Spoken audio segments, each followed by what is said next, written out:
रहे हैं कि ये डीएम की द्रविड़ आइडियोलॉजी की हार है। मैं नहीं मानता, ये केवल स्टार पावर की जीत में मानता हूं। बस वही है, उससे ज्यादा कुछ नहीं है। और उनको जब वोट लेने होंगे अगले 5 साल के बाद जब ये चुनाव लड़ेंगे, तब तो काम पे और आइडियोलॉजी पे मांगने पड़ेंगे ना वोट।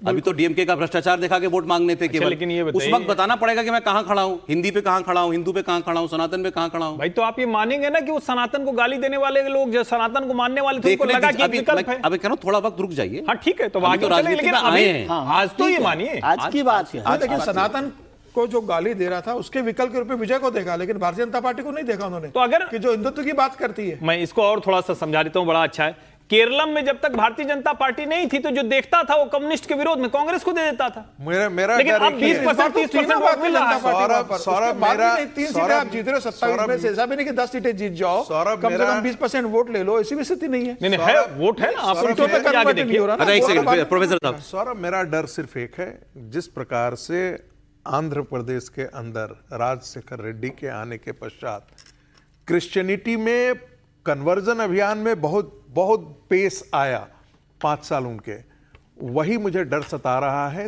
तमिलनाडु के अंदर। आप मत भूलिए कि ईस्ट कोस्ट रोड जो है वो सारा रोहिंग्या और बांग्लादेशी मुसलमानों से पटे पड़े हैं तमिलनाडु के अंदर। तो आने वाले दिनों में क्या वो कन्वर्जन का अभियान बढ़ेगा, ये मेरे लिए खतरनाक है, क्योंकि मैं मानता हूं कि वो डीनेशनलाइजेशन ऑफ द केवल हमें रुचि विजय की जीत, एस्पिरेशन की जीत है, एंटी द्रविडियन जीत है। अभी उसको देखें, आगे जो होगा उस पर बात करेंगे, देखेंगे कि क्या होगा। वरना सारे हिंदू मिलकर एक क्रिश्चियन को ऐसे थोड़ा, वो विजय की आइडेंटिटी भी कर रहे हैं, क्रिश्चियन आइडेंटिटी भी थोड़ी जिता रहे हैं। अरे कांग्रेस पार्टी में एक आज एक बड़ी बैठक चली है, हुई है। इसमें राहुल गांधी भी रहे हैं, केसी वेणुगोपाल जो हैं संगठन महामंत्री उनके, वो भी वहां पर थे। और खबर आ रही है कि इसमें तमिलनाडु में जो हो गया वो तो हो ही गया, केरल पर भी जो है उसमें बातचीत हुई है। तो केरल की बात आपसे अब कर लेते हैं हम। केरल में सवाल यह है कि कांग्रेस पार्टी को बहुत बड़ा मैंडेट मिला है, लेकिन मुख्यमंत्री कौन बनेगा ये सवाल है। अब इस रेस में 3 नाम चल रहे हैं।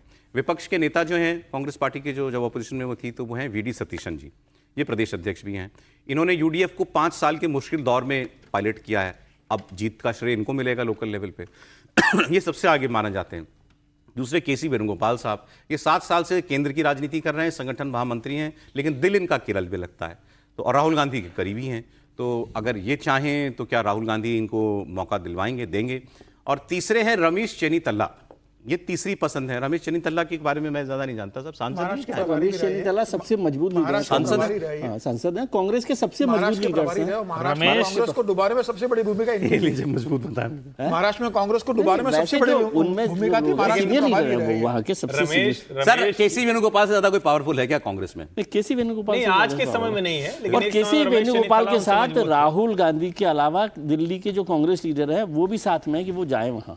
सब चाहते हैं कि जाए, ये बात भी सही है। सपोर्ट नहीं चाहते हैं वो, लेकिन ये भी बात है कि यदि केसी वेणुगोपाल यदि केरला जाते हैं तो केरला कांग्रेस के अंदर आज नहीं तो कल सरमुंडन और विस्फोट जरूर होगा। कौन जाते हैं? केसी। देखिए, कांग्रेस की केरल में कांग्रेस पार्टी को चुनाव लड़वा देते, जैसे अभी बंगाल में भारतीय जनता पार्टी को जो मैंडेट मिला है, तो उसको बड़ा लंबा दूर का सोच के चलना पड़ेगा बीजेपी को। वो केवल अभी 2-5 साल की राजनीति के हिसाब से सोच के नहीं चल रही भाजपा, लंबा सोच करके कौन आदमी हो सकता है। टीएमसी भी अभी खत्म करनी है उनको, मतलब उसकी जड़ें खत्म करनी है, सारी बातें, बहुत सारे इश्यूज हैं, कौन चला सकता है जिसको थोड़ा एडमिनिस्ट्रेशन का अनुभव भी हो। तो एक नाम निकल के आ रहा है, हिसाब से शुभेंदु अधिकारी बन जाएंगे। केरल में 10 साल से बाहर है कांग्रेस पार्टी, और ये बहुत रेयर घटना है वहां की राजनीति की। 10 साल ऑपोजिशन का मतलब है कांग्रेस को इन 5 साल में बहुत रीबिल्डिंग करनी है, और उसको एक चेहरा चाहिए, ऐसा चेहरा जो लंबे वक्त का चेहरा हो। इससे पहले आप कांग्रेस के मुख्यमंत्रियों का नाम याद कीजिए, आपको कौन सा नाम याद आता है? उमन चांडी के अलावा मुझे कोई दूसरा नाम याद नहीं आता जो रहे थे। वही पुरानी बात हो गई, और पुरानी बात, बहुत बुजुर्ग हो गए। उससे भी पहले उनको एक फ्रेश फेस चाहिए केरल में देने के लिए सबसे ज्यादा। तो वो कौन हो सकता है? सतीशन मेरे हिसाब से हो सकता है, लेकिन सतीशन के नेतृत्व में चुनाव लड़ा गया, विपक्ष में वो रहे, लेकिन ऐसा तो राजस्थान में भी हुआ था। नहीं, लेकिन ये देखिए सर, बहुत पहले राहुल गांधी ने क्लियर कर दिया था। तो वहां सर, वहां केरल के पास कौन सा माने सर है? नहीं सर, देखो केरल में जो भी केरल में तो सभी जगह अच्छे रिकॉर्ड केरल में जो भी सीएम बनेगा के लिए जाना जाता है। ज्यादा है नहीं वहाँ। करना है, केरल में जो भी मुख्यमंत्री बनेगा वो विधायकों में से बनेगा। किसी भी सांसद को लोकसभा चुनाव नहीं लड़वाया था। 3 सांसद लोकसभा के लिए बोल रहे थे। केसी वेणुगोपाल को अगर बनाना होता तो विधानसभा चुनाव लड़वाते। अरे आप में से कितनों को लगता है केसी बनेंगे? आपने कहा नहीं बनेंगे। 100% नहीं बनेंगे। केसी वेणुगोपाल प्रदेश अध्यक्ष जो उनके वही नहीं बन बनेंगे। जाएगा। आपको मुझे लगता लगता है है सतीशन बनना चाहिए। आप प्रदेश बताइए। अध्यक्ष ही नहीं, बनेगा। लक्षण केसी के कम है हाँ। और चेनी थला की दावेदारी अभी भी मजबूत है, भले ही वो सतीशन से 8 साल बड़े हैं।